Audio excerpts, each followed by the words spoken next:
Hey guys, welcome back for another reaction. Today I'll be reacting to 11 surprising facts about Sweden. Let's get into this. During our time here on FTD Facts, we've learned a lot about many different cultures and people from all around the world.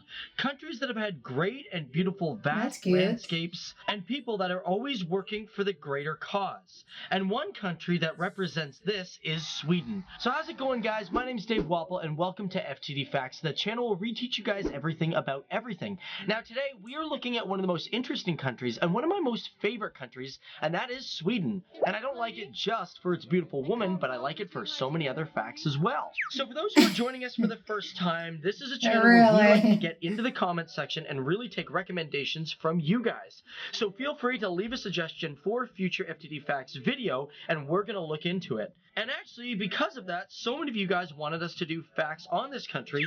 People like Resolute, Michael Gregory, Mosgard, and of course, many more of you guys. And we got to thank you all for recommending it. Now, with that in mind, considering we're talking about the beautiful country of Sweden, let me ask you this. Which country has the most beautiful people?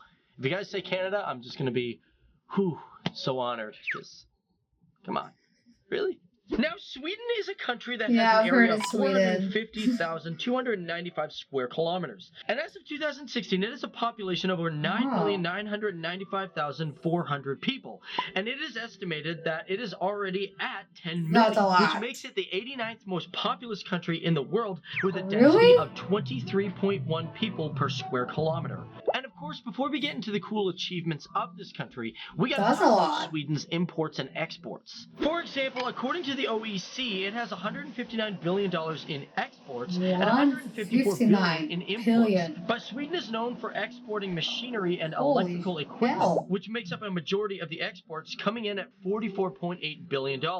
This is stuff like telephones, forklifts, you name it, they got it. But refined petroleum makes up on its own 6.9%, and its imports, well, the machinery also makes up 40.2%, with crude petroleum coming in at 7.2%. Now, when we hear of Sweden, we like to probably say, yo, these people speak Swedish. Now, this northern Germanic language is a descendant of Old Norse language, but the crazy part is this wasn't an official language until the country recognized it on July 1st, 2009.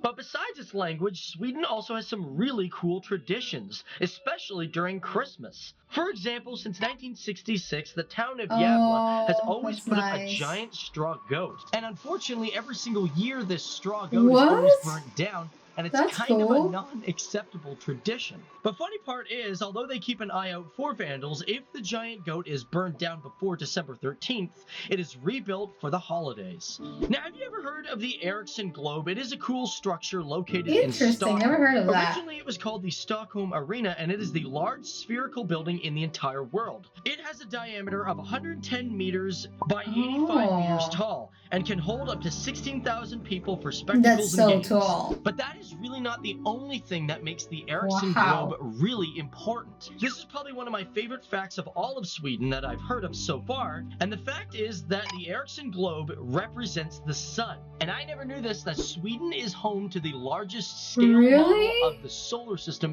in the entire world. Throughout the entire country, the solar system is represented. So cool. For example, you have Mercury being the Stockholm City Museum, Earth is represented for Cosmonova Riksmuseet in Stockholm, and as for Pluto, it's located all the way out in the Dellen Lakes in Delsbo. It's crazy. The model of the solar system takes up the entire country of Sweden. It's so cool. And because of that, Sweden takes great pride in its country, and because of that, it takes great care of its ecosystems and life. And to prove that, the country has 15 UNESCO World Heritage Sites, with one still on the consideration list. But one of the most interesting ones is the Strovgeotic Arc, which Sweden shares with many other European countries like Germany and Belarus. Now, this arc was inscribed in 2005, and the interesting thing about it, it was built in 1816 to 1855, and it was a series of chain triangulations going over 2,250 kilometers. And this was in order for scientists Frederick George Wilhelm von Struve to get an exact reading of how large the Earth actually was. Of course, when we talk about Sweden, we can't cannot forget about the famous That's Ice cool. Hotel. A hotel that is completely made of ice, even right down to the cups that you drink out of. It was first constructed in 1990, and every year it's always been rebuilt when it gets cold. And the ice from the structure comes from the Torn River, and all the ice makes the structure over 64,600 square feet. I've always wanted to go there, but I think it's really expensive. Of course, one other fact. I think I've seen that somewhere before, but it's just so crazy that it exists. Like, how is it not melting though? Like, it's so crazy. I bet it's super cold too. My gosh. And and he mentioned that it's super expensive. How much is it? Like, how expensive? That's crazy. It would be so interesting to go there. Like, just to see it in person. Fascinating thing about Sweden is that it hasn't participated in any wars in the last 200 years. This all happened after the Napoleonic Wars, which at the time Sweden had many conflicts with Russia. But the signing of the policy of 1812 was the beginning of its peace. However, the funny part is after the Cold War, Sweden has dropped its principle of neutrality, and although it is not mandatory among its people, to this day they still continue to lower its military might. But when it comes to the history of Sweden, its people have a great story. And one of the most famous stories is it is the first country to have a woman win a Nobel Prize for literature. This was Selma Lagerlöf, who was a teacher and writer. And not only was she the first woman to win for literature, she was the third woman to win a Nobel Prize in history. And let's not forget that since 1901, the country is the country that gives out Nobel Peace Prizes each year in Stockholm, Sweden. But that's it, guys. Once again, we've learned a lot about a new country and its people. My name's Dave Walpole, and it's been a pleasure talking about Sweden. But before we get out of here, guys, we want you guys to leave a comment down there for future FTD Facts videos. And, of course, check out our other videos. But more importantly, check out our trailer for our new series called Speakeasy, which is a narrative mini-series about rum runners and bootleggers before Al Capone ever became big. But thanks for watching, guys. Sweden is one of my favorite countries, and we have just scratched the surface on this great country, a country that has led great contribution to the world and its development, a modernized country with a heavy history and culture dating thousands of years ago. This is Sweden, a beautiful country, a beautiful place where its people know that peace and wisdom are true strength.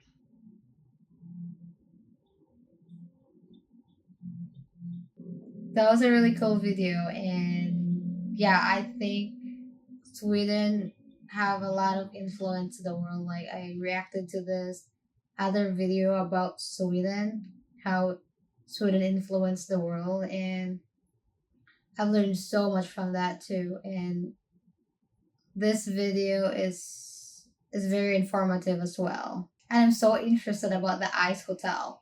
That's crazy. But yeah, if you guys like this video, please like and subscribe and comment down below what else should I react to. I'll see you guys next time. Bye.